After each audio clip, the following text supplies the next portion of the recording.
Salut, ça va? Ouais, ça va et toi? Content de te voir et félicitations pour ton 4e globe. Bah ouais, merci, c'est très cool. Bon, on vit une super aventure avec toi, Ouais. Ça fait maintenant presque 4 ans.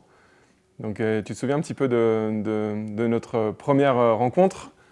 Ouais, bah carrément, c'était déjà il y a quelques années, en 2022 du coup.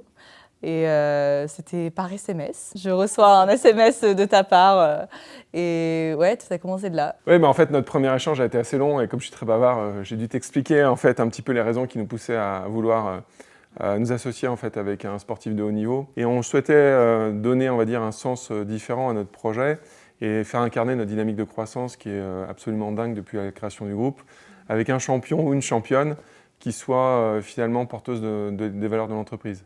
En fait, moi, c'était aussi un moment où ma carrière commençait un petit peu à prendre son envol, entre guillemets, et je n'avais pas forcément beaucoup de partenaires encore à mes côtés. Et en fait, ça tombait vraiment à point parce que bah, moi, c'est vrai que je ne connaissais pas Viséo à cette époque-là. Et c'était super intéressant pour moi, justement, de sortir du monde du sport, de l'outdoor et d'aller collaborer avec une entreprise comme vous où, justement, c'était porté plus sur des valeurs que sur des résultats, on va dire. Ça a été un peu plus qu'un simple partenariat, je pense.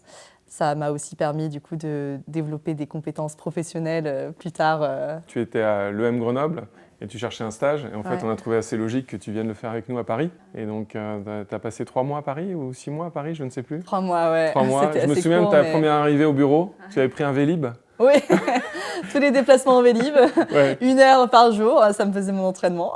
On cherchait aussi à accompagner un sportif qui ait une discipline qui soit en parfaite résonance avec nos valeurs, donc avec une dimension de protection de l'environnement, de respect de la nature. Oui, bah c'est sûr que le ski alpinisme dans les sports qui existent sur l'hiver déjà, pour notre entraînement, etc., on n'a pas besoin des remontées mécaniques, on a juste besoin de la neige. Même si aux Jeux Olympiques, on va être sur un stade et ça va être damé. Mais en fait, c'est pas forcément représentatif de notre quotidien non plus.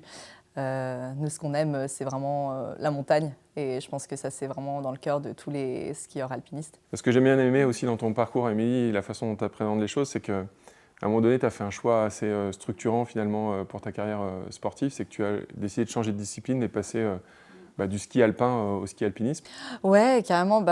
C'est sûr que moi, j'ai évolué dans le ski alpin depuis mon plus jeune âge. J'étais au club de Sainte-Foy, qui est juste derrière ici. J'ai fait 4 années un peu entre guillemets haut niveau, FISE, donc en ski alpin. Et avec des blessures qui se sont enchaînées, j'ai décidé de mettre un terme à ma carrière. Mais j'avais toujours un amour profond, je pense, pour l'endurance.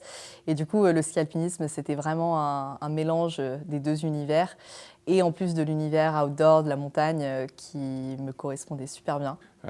Tu as accompagné plusieurs initiatives chez Viséo.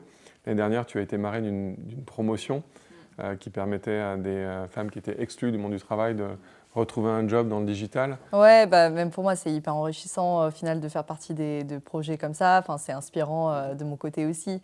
Et ça apporte une autre saveur, je pense, à la vie d'athlète, parce que tu as vraiment l'impression de porter des valeurs plus fortes que juste le sport et justement à travers ta carrière, avoir des impacts autrement.